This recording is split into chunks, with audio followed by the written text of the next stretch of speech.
Hello and welcome to my channel, Extremely Good Reviews. This is my thoughts on video. My thoughts on Impact Wrestling Turning Point. Wow, what a show this was. Stacked show, 9 matches. So I'll give you a quick run through of what occurred and then give you my overall thoughts. So, first match of the night, Eddie Edwards taking on Daivari. You can tell that Daivari's been working out in lockdown. You know, this guy is jacked now. Daivari is arguing with the ref at one point. It turns into a Boston knee pie. Eddie Edwards picked up the win. Like you would expect, Eddie Edwards being a more predominant member, prominently featured, member of the Impact roster. Daivari, I don't even know if he's got a contract with the company, so, you know, it makes sense Eddie Edwards picking up the victory. Caleb with a K is in the ring, and he's introducing his client, Tenille Dashwood.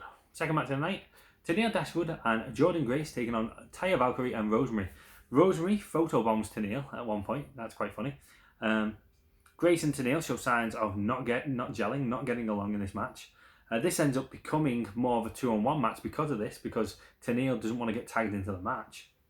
Tenille goes off to do some selfies or whatnot, leaving Jordynne Grace on her own, and Grace ends up getting pinned by Rosemary. So Rosemary and Taya Valkyrie end up winning the match.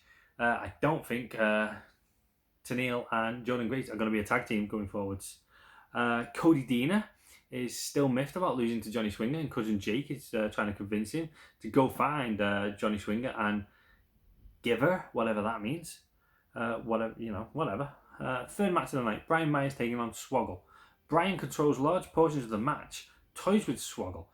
There's a great German suplex from Swoggle on Brian Myers. That was great to see. Myers ends up pinning Swoggle though and winning after a little fight, no pun intended, after a little fight back from Swoggle. He beats down Swoggle after the match till Crazy Steve makes the save. Crazy Steve, what's he got to do with all this? Maybe a little team is going to be, there I go again, no pun intended. Maybe a team is going to be created between Swoggle and Crazy Steve. Who knows? Fourth match of the night, the Franken team of Chris Sabin and James Storm. Yes, great to see James Storm back in Impact Wrestling. Want to see more of it. Taking on the team of AC Romero and Larry D, Triple XL. Always great to see Storm. Triple XL though, they isolate Chris Sabin. Storm is finally tagged in. Storm like a man possessed. Storm and Sabin work great together. Great tag team moves. Great double team moves. They do their little beer money celebration, but it's beer guns, which might be controversial maybe, but I don't know. You know, you don't mix beer and guns, but hey, anyway, yeah, it was a great little moment, great little fun little moment, funny. Super kicks from Storm on AC, and Sabin pins him to win the match. I want to see more of Storm and Sabin. Yes, please. While Alex Shelley's out, Storm and Sabin, that's my team. The Deaners find Swinger's gear in the corridor. They have a look in his fanny pack, and there's a gun in there. Is this the gun that shot Johnny Bravo? Who knows? Fifth match of the night, the Defeat Rohit Challenge. Rohit Raju defending his X Division title against a surprise opponent, and that surprise opponent ends up being Cousin Jake. Didn't see that one coming.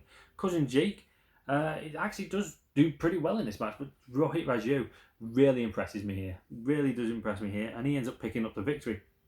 It's not a bad match. After the match, Eric Young comes out with Joe Dory, and they absolutely demolished the Deaners. So, you know, a new team here, new individual for Impact Wrestling, Joe Dory.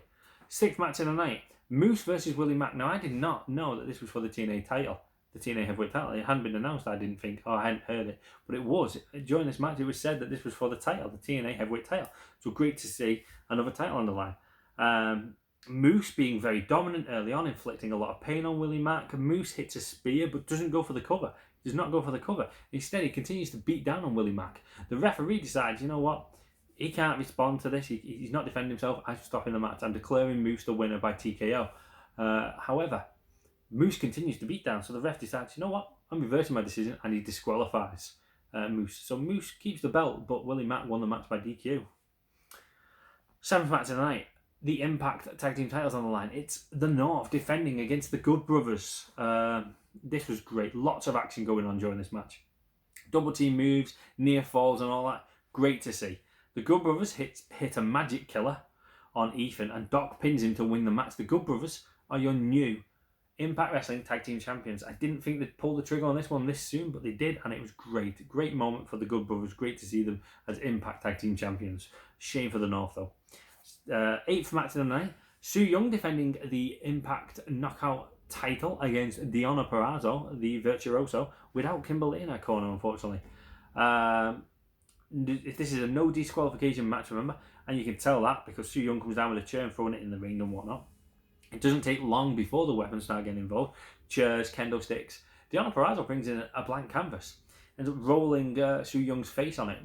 Expected to see some of the makeup, I'm assuming, on it, but we didn't see that.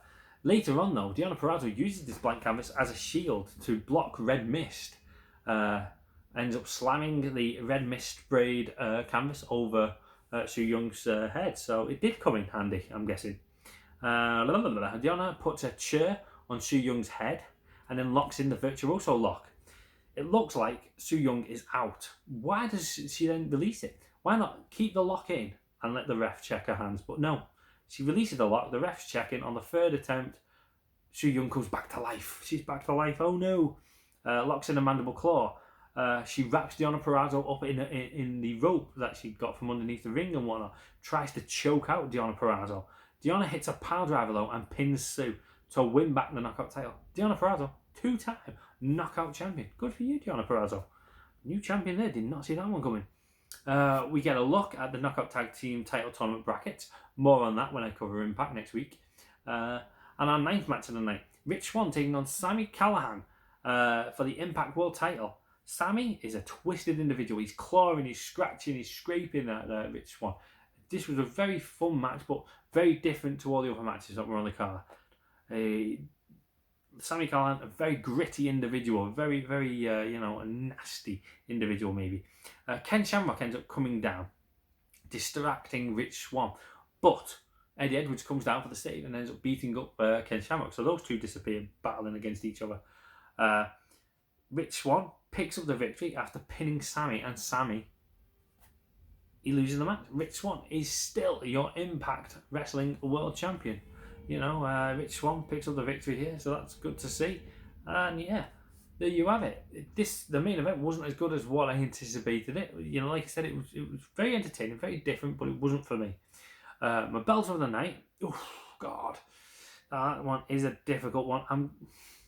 It's between the Impact Tag Team title match and the Knockout title match. I'm going to give it to the Impact Tag Team title match. The Good Brothers in the North, they put on a great match. Not saying that the others didn't, but that's my belt of the night. Overall, 9 matches, great show. The first part of the show was just bog standard, and I apologise if that offends anyone. It did seem bog standard to me. Eddie Edwards against Daivari doesn't, like me, think, wow. Cousin Jake against Rohit Raju doesn't make you think, wow. Obviously, it's great to see James Storm back with Chris Sabin, but is this just a one and done deal for them? Neil Dashwood and Jordan Grace, you knew they wouldn't get along. So yeah, the first part of the show, Brian Myers and Swoggle,